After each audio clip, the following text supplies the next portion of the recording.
Pemirsa, mengantisipasi timbulnya bencana, Kodam 2 Sriwijaya dan jajaran membentuk pasukan reaksi cepat penanggulangan bencana di seluruh Sumbaksel. Kodam sendiri sudah memetakan beberapa potensi bencana yang akan terjadi.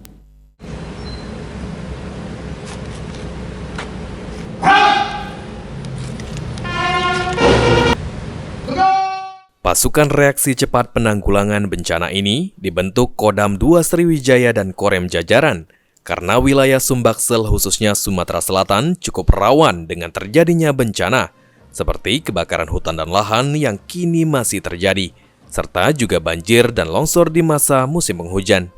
Sehingga dengan adanya pasukan yang dibentuk ini akan segera melakukan koordinasi dengan pemerintah daerah dalam hal ini BPBD untuk mengantisipasi terjadinya bencana di daerah.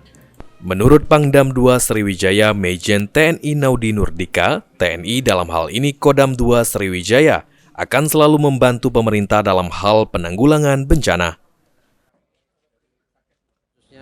TNI, ya Kodam 2 kita ini harus siap setiap saat.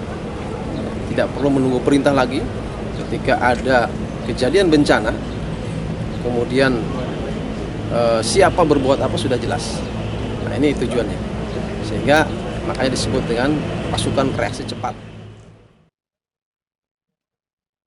Selain menyiagakan personil khususnya, Kodam 2 Sriwijaya juga menyiapkan sejumlah peralatan dan perlengkapan saat bencana terjadi.